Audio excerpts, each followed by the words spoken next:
నమస్కారం అండి. అంతర్యామిలో ఈరోజు అంశం అధర్మానికి ఆయువు పోస్తారా. మనకు అందించిన వారు శంకరనారాయణ గారు. వివరిస్తున్నది మీ విజయభాస్కర్.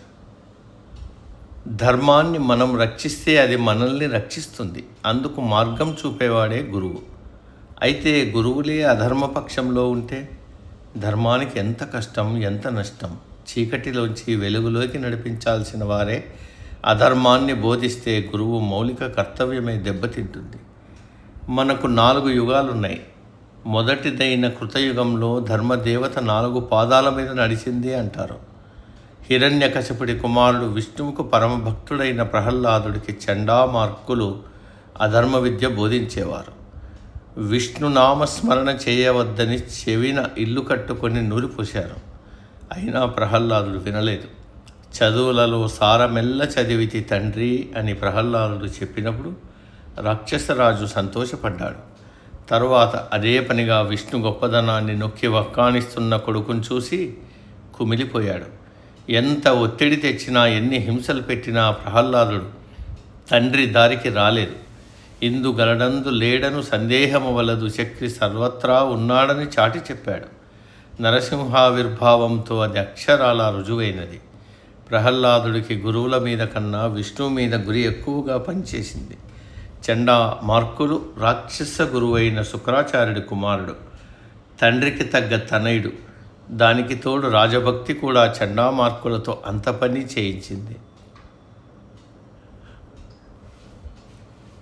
వామనుడు బలిచక్రవర్తిని 3 అడుగుల దానం అడిగినప్పుడు అది బలిని చంపడానికి విష్ణువు పన్నిన పన్నాగమని చెప్పి దాన్ని అడ్డుకోవడానికి చేసిన ప్రయత్నంలో శుక్రాచార్యుడు విష్ణువు చేతిలో కన్ను పోగొట్టుకుంటాడు. అతడి శిక్షణ స్ఫూర్తి వల్లనే రాక్షసులు పరాక్రమవంతులయ్యారు. శుక్రాచార్యుడు మృత సంజీవని విద్యా సంపన్నుడు. చనిపోయిన రాక్షసులను ఆ విద్యతో బతికించేవాడు. అందువల్ల ధర్మానికి ఎంత విఘాతం. శుక్రాచార్యుడు భృగు మహర్షి పుత్రుడైన దేవతల మీద నిలువెల్లా ద్వేషం నింపుకున్నాడు.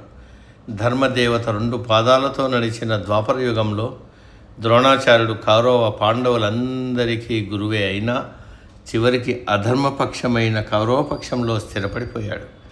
ద్రౌపది వస్త్రాపహరణాన్ని వారించలేదు. కౌరవులకు వ్యతిరేకంగా పల్లెత్తు మాట అనలేదు.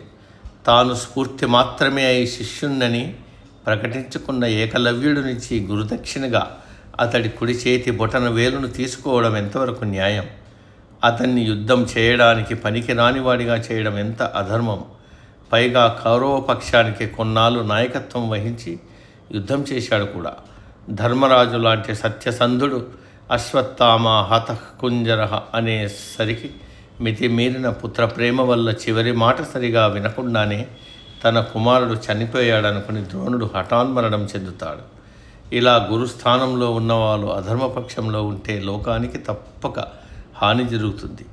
గురువులందరూ ధర్మానికి కట్టుబడి మంచి ఆశయాలున్న శిష్యుల్ని తయారు చేసి సమాజానికి అందిస్తేనే లోక కళ్యాణం జరుగుతుంది. సమాప్తం.